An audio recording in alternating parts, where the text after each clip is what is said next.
Hi, welcome back to Reading Pathways. I'm Matt, and the timing has lined up really well for me to jump in headfirst to a couple of BookTube events for November, and there are certainly plenty to choose from.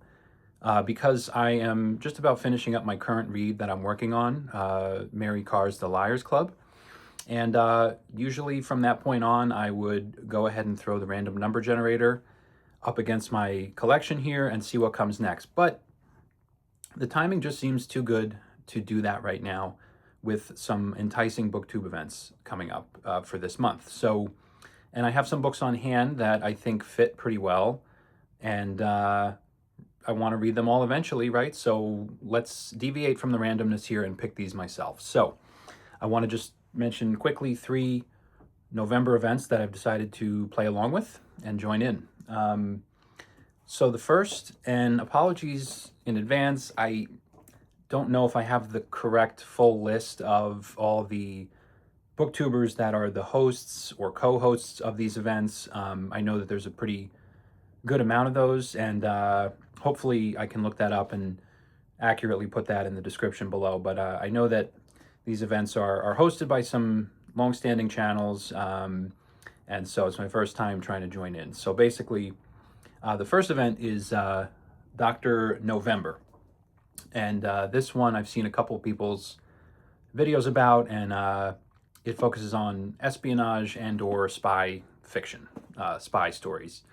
Um, so it's not really a genre I've read before. I did read a book earlier this year, actually, now that I think about it, called New York Station.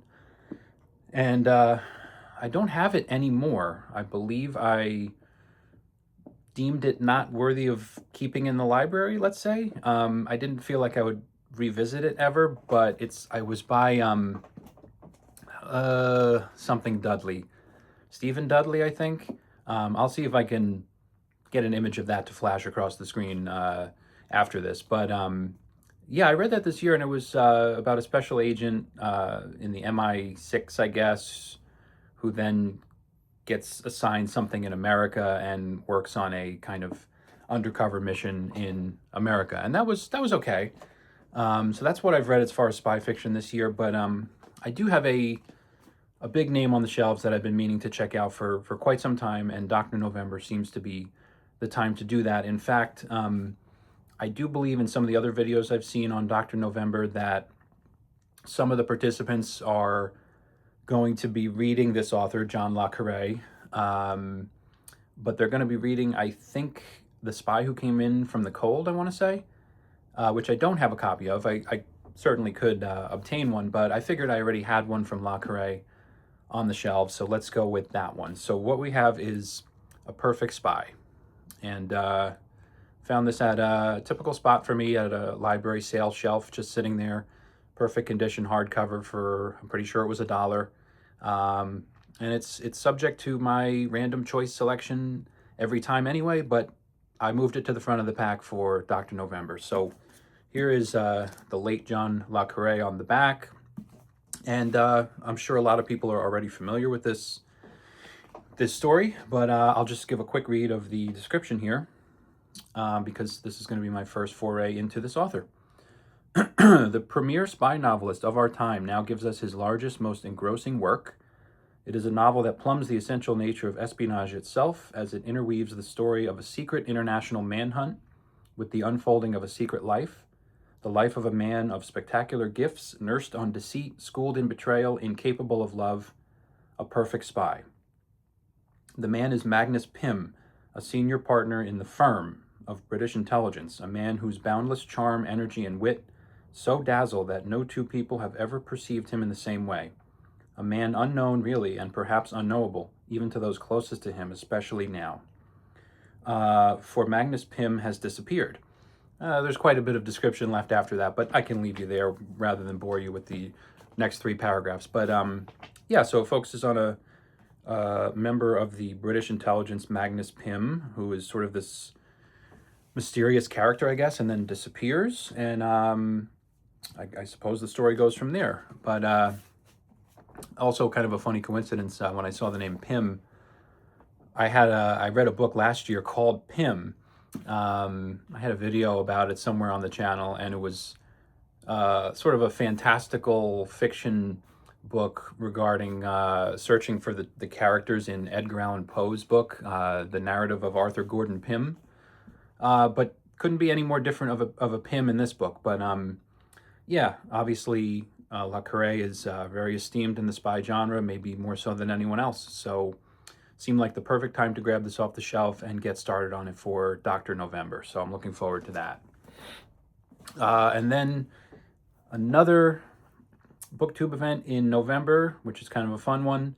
Again, I'm not exactly sure of the breakdown of the hosts of it, but I do know that I did see it on the channel Bad Taste Books, and I'll try to remember to link to that down below. I recall seeing a video from him. I believe he was dressed as a dinosaur, which certainly caught my eye, and I wasn't able to pull together a replication of that today. But then I recently hauled a book just a week or two ago. It was the subject of my most recent book haul video, and I think it was the same day I got home with that book. I saw another video from Bad Taste Books, again advertising Dinovember coming up, and so that clicked that I just grabbed a book perfect for that, and that slid it right into gear for me to not ignore that coincidence and go for it. So for Dinovember, I'm gonna go ahead and do this one. Stephen Jay Gould, Dinosaur in a Haystack. So this would qualify for nonfiction November as well, because it's just a collection of pieces, essays, occasional prose, I guess they might call it sometimes, from the late Stephen Jay Gould, who in my book haul video, when I just got this book the other day, I tried to describe him, and I was pretty inaccurate, I think, in a lot of that. So let me just read from the jacket here. Evolutionary biologist and paleontologist Stephen Jay Gould has perfected the art of the essay in this brilliant new collection. So right there, he was a paleontologist, and I'm pretty sure I didn't mention that in my book haul video, but can't get much more on point than a paleontologist for Dinovember. These 34 essays, most originally published in Natural History magazine, exemplify the keen insight with which Dr. Gould observes the natural world and convey the infectious enthusiasm for fossils and evolutionary theory that has made his books award-winning national bestsellers. So that's kind of a quick overview. I also, in doing a little research on this book, do believe that one of the reasons it's called Dinosaur in a Haystack specifically has to do with Jurassic Park. I think that when these essays were written, or at least some of them in here, Jurassic Park, the book was out, and then I think also some of them coincide with the movie being released too, and they contain Stephen Jay Gould's either reviews of those materials or thoughts on them. As a paleontologist, I'm sure he had a lot to say about that source material and the movie, which, I mean, of course I love.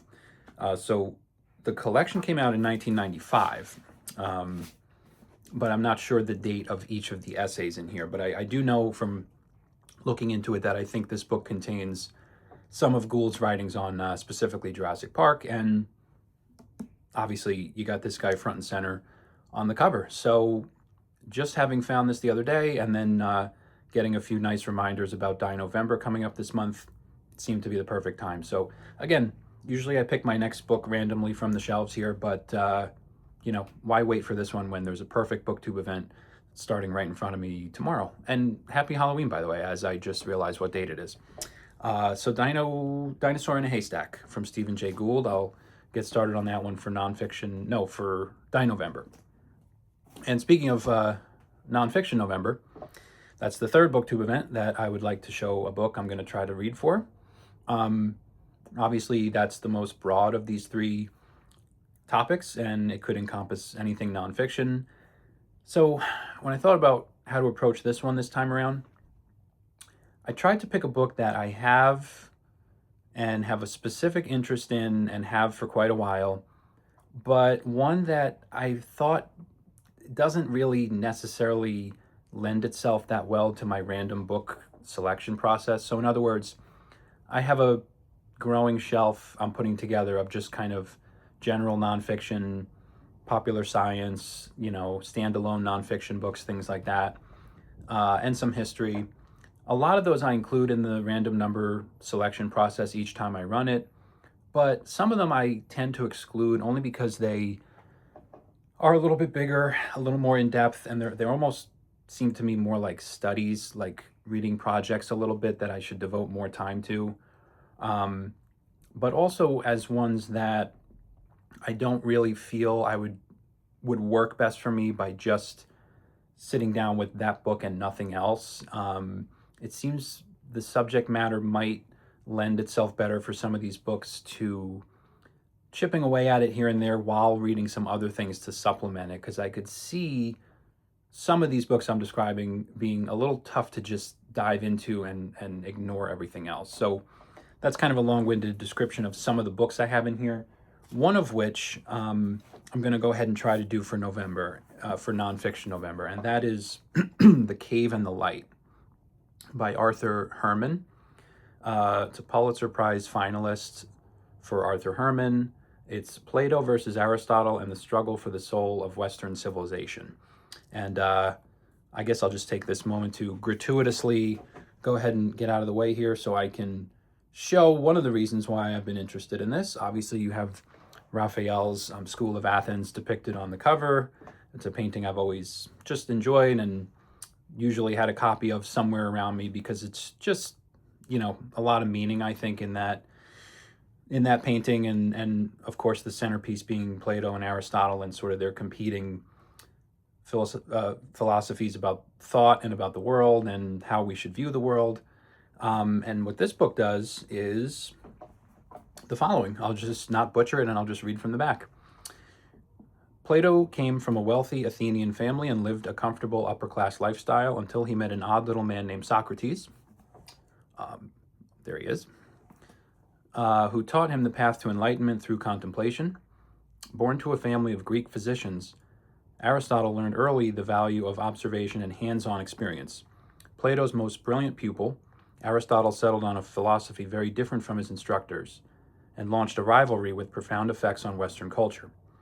The competition that ensued between the two schools and between Plato and Aristotle set the world on an intellectual adventure that lasted through the Middle Ages and Renaissance and still continues today. From Martin Luther, who named Aristotle the third great enemy of true religion after the devil and the Pope, to Karl Marx, whose utopian views rival Plato's, heroes and villains of history have been inspired and incensed by these two master philosophers. Accessible, riveting, and eloquently written, this book provides a stunning new perspective on the Western world, certain to open eyes and stir debate. And where I first heard of this book, I believe I can recall seeing it mentioned on That Reading Guy's channel, and I'll see if I can remember to link him down below too, but I recall a video some time ago of him showing this book. I can't remember if he was reading it or just read it or was looking forward to reading it. It was one of those. I'll see if I can revisit his thoughts on this at some point. But yeah, it caught my attention for sure. And ever since I've had it on my TBR, and then how I actually got a copy, this is one of the very few books in this room, in the single digits, I would say, that I bought new, mainly because I had a Barnes & Noble gift card that had a little bit of balance left on it and happened to be in there one day, and was browsing around and came across this one and remembered that it was on my TBR and I had some interest in it, so I went ahead and got it. So yeah, I figured it's a nice new book, and before it collects any more dust and starts deteriorating in here, let's get to it for Nonfiction November. And like I said, it strikes me as one that if I were to just randomly select this and sit down and try to get through it to the exclusion of all else, it might be tough. I think I'd rather have this during a specific nonfiction event where I can flip through it, maybe get some chunks done here and there, but supplement it with some maybe more fun, lively reading, or this could be fun, we'll see. But I have a little more promise of being entertained and having some more intrigue in A Perfect Spy and maybe Dinosaur in a Haystack. So those are the plans for those three reading events. So we have all three of them right here. I'm not sure if that's upside down. I don't think so. So this, I did some quick math in my head. It's roughly in the 1,500 page neighborhood for these, because that's they're all pretty lengthy. But I think some more quick math, and you'll have to check me on this, works out to maybe somewhere around 50 pages a day would, let's see, if I did 100 pages a day, it would be 15 days. But yeah, so if I did 50 pages a day, it would be about 30 days. So 50 pages a day between these should complete them by the end of November. It's kind of a lofty goal, I think, based on my current reading pace I've been on, but I don't see any reason why I shouldn't be able to read 50 pages of each of these per day, and maybe more. I'd like to supplement with other things during November, but at the very least, I do want to see about getting through these 3. So yeah, thanks to everyone who puts these awesome events together and who has recommended books to read for them over the years, and looking forward to joining. So that's my plans for Dr. November, Dinovember, and Nonfiction November. So looking forward to it. Thanks for anyone that checks this out, and hopefully I'll be back with updates over the course of the month with my progress. Thanks a lot.